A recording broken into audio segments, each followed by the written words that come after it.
বন্ধুরা, আমরা যদি দ্বিতীয় শ্রেণীর গণিত বইয়ের ৮ পৃষ্ঠার একদম শুরুতে লক্ষ্য করি, দেখো এখানে শুরুতেই আমাদেরকে বলা হয়েছে গণনা। অর্থাৎ আজকে আমরা শিখব যে কোনো জিনিস কিভাবে করে গণনা করতে হয়। দেখো একটু নিচে লক্ষ্য করলে আমরা কিন্তু শুরুতে একটি প্রশ্নবোধক চিহ্ন দেখতে পাচ্ছি, তাই না? এখানে বলা হয়েছে ছবিতে কতগুলো ফুল আছে। অর্থাৎ আমরা যদি একটু নিচে লক্ষ্য করি, দেখো এই জায়গাতে কিন্তু আমরা এই ছবিতে অনেকগুলো গোলাপ ফুল দেখতে পাচ্ছি, তাই না? আমাদের বলা হয়েছে যে এই ছবিতে কতগুলো ফুল আছে। আচ্ছা, তাহলে এটিকে গণনা করার আগে আমরা যদি একটু নিচে লক্ষ্য করি, দেখো একটু নিচে লক্ষ্য করলে আমরা দেখতে পাচ্ছি এই জায়গাতে কিন্তু একটি ছেলে শিশু রয়েছে, তাই না? সে কি বলেছে? সে বলেছে এতগুলো ফুল কিভাবে সহজে গণনা করা যায়।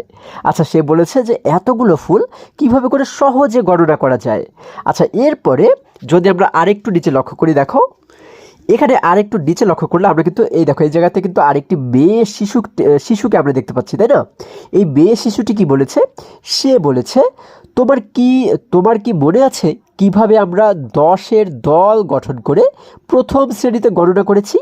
আচ্ছা, এই মেয়ে শিশুটি বলেছে তোমার কি মনে আছে কিভাবে আমরা 10-এর দল গঠন করে প্রথম শ্রেণীতে গণনা করেছি? তোমাদের তো নিশ্চয়ই মনে আছে, তাই না? আচ্ছা, তাহলে এবারে আরেকটু নিচে যদি আমরা লক্ষ্য করি, দেখো এখানে বলা হয়েছে চলো আমরা 10-এর দল গঠন করে গণনা করি। আচ্ছা, তাহলে আমরা এবারে কীভাবে করে গণনা করব? যে ফুলগুলো দেওয়া রয়েছে এগুলোকে আমরা 10-এর দল গঠন করব প্রথমে, ঠিক আছে? তারপরে আমরা এই 10-এর দল গঠন করে এরপরে কিন্তু আমরা গণনা করব। আচ্ছা দেখো, 10-এর দল কীভাবে করে গঠন করতে হয়। 10-এর দল মানে হচ্ছে আমরা এমন একটি দল তৈরি করব যে দলে 10টি করে গোলাপ ফুল থাকবে। যেমন দেখো একটি কিন্তু আমাদেরকে এই জায়গাতে দেখানোই হয়েছে, তাই না? আচ্ছা, আমরা আমাদের বইতে লক্ষ্য করে দেখতে পাচ্ছি সবার বইয়ে কিন্তু এই যে এরকম একটি চিহ্ন দেওয়া রয়েছে, তাই না? তাহলে এই যে দাগ আমরা দেখতে পাচ্ছি, দেখো এই দাগের ভিতরে যদি আমরা গণনা করি এখানে মোট কয়টি ফুল রয়েছে, দেখো 1 2 3 4 5 6 7 8 9 10। অর্থাৎ আমরা কিন্তু দেখতে পাচ্ছি এই যে একটি দল গঠন করা হয়েছে, এই দলের ভিতরে কিন্তু 10টি ফুল রয়েছে। তাহলে এটিকেই বলা হয় কিন্তু 10-এর দল, ঠিক আছে? তাহলে আমরা কি করব? এই বাকি ফুলগুলোকেও আমরা কি করব? 10টি নিয়ে কিন্তু একটি দল আমরা গঠন করব। যেমন দেখো আমি তোমাদের জন্য এখানে আগে থেকে একটি দল গঠন করে রেখেছি। দেখো এই যে দলটি আমরা গঠন করলাম, এই দলের মধ্যে কয়টি ফুল রয়েছে?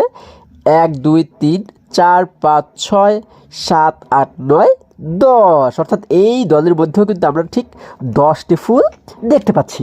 তাহলে এইভাবে করে আমরা কি করব? আরও কিন্তু 10-এর দল গঠন করব, ঠিক আছে? আচ্ছা, তাহলে দেখো আমরা যদি এই পাশে লক্ষ্য করি, দেখো এই যে ফুলগুলো রয়েছে এখান থেকে যদি আমরা প্রথমে 10টি ফুলকে নিই, দেখো এই 4টি ফুল যেহেতু একটু দূরে রয়েছে এগুলোকে আমরা পরবর্তীতে নিব, ঠিক আছে? আমরা এই কাছাকাছি যেগুলো রয়েছে সেগুলোকে যদি একটু লক্ষ্য করি, 1 2 3 4 5 6 7 8 9 10। দেখো এই পর্যন্ত কিন্তু আমরা দেখতে পাচ্ছি 10টি ফুল রয়েছে, তাই না?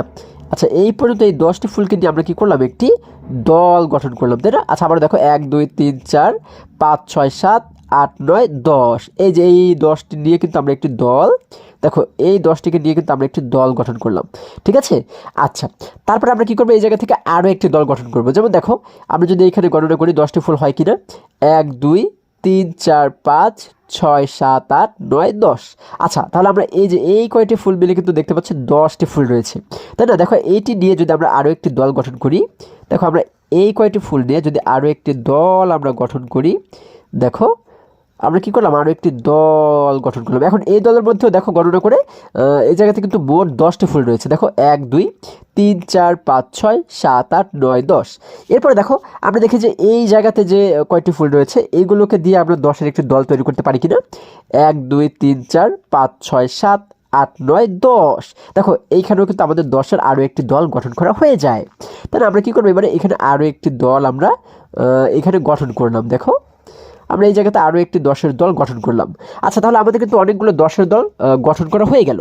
এবারে আমরা দেখতে পাচ্ছি এই পাশে কয়েকটি ফুল কিন্তু বাকি রয়ে গেল, তাই না? এগুলোকে দিয়ে কিন্তু 10-এর আর কোনো দল করা যাচ্ছে না, তাই না? কেন?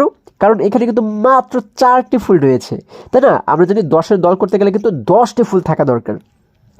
তাহলে আমরা কি বুঝতে পারি? এখানে মোট 10-এর দল হলো কয়টি? 1টি 2টি 3টি 4টি 5টি 10-এর দল।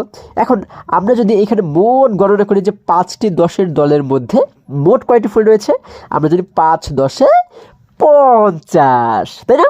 দেখো কত সহজ। আচ্ছা 5 10 50। আচ্ছা তাহলে আমরা এই 50-এর সঙ্গে যদি এই ফুলগুলোকেও গণনা করি, হ্যাঁ, তাহলে তো আমরা পেয়ে যাবো যে এখানে মোট কতগুলো ফুল রয়েছে। আচ্ছা যেমন দেখো 50 এই পর্যন্ত তো হয়েছে আমাদের 50, 51 52 53 54। তাহলে আমাদের মোট ফুল হলো কতটি? আমাদের কিন্তু মোট ফুল হলো 54টি। দেখো আমরা 10-এর দল গঠন করে কত সহজে সম্পূর্ণ ফুলগুলোকে আমরা গণনা করে ফেললাম, তাই না? আচ্ছা এরপরে আমরা আরও একটি কাজ করতে পারি। দেখো এই যে 10-এর আমরা দল গঠন করেছি, এখানে মোট কয়টি দল হলো? 1টি 2টি 3টি 4টি 5টি। যেহেতু 5টি দল, তাহলে এই জন্য আমরা কী করলাম, 5-এর জন্য একটি 5 এই জায়গাতে আমরা লিখে দিলাম। আচ্ছা এরপরে আমরা দেখতে পাচ্ছি এই জায়গাতে মোট ফুল রয়েছে কতটি? 1টি 2টি 3টি 4টি। যেহেতু 4টি ফুল, যার কারণে আমরা এই জায়গাতে 5-এর পাশে লিখে দিলাম 4। ঠিক আছে? আচ্ছা তাহলে কিন্তু আমাদের সেই 54 হয়ে গেল, তাই না? আমরা কিন্তু বুঝতে পারি যে এই জায়গাতে আমাদের মোট ফুল রয়েছে 54টি। তাহলে আশা করি যে আজকে সম্পূর্ণ ক্লাস কিংবা আজকের সব অঙ্কগুলো তোমরা খুবই সুন্দরভাবে এবং খুবই মজায় মজায় শিখতে পেরেছো। বন্ধুরা আজকে আমাদের এই পর্যন্তই, আবারও দেখা হবে পরবর্তী ভিডিওতে।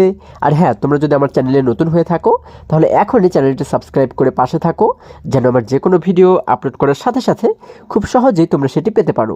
সকলে ভালো থাকো, সুস্থ সবল থাকো, এই কামনা করে শেষ করছি। ধন্যবাদ সকলকে।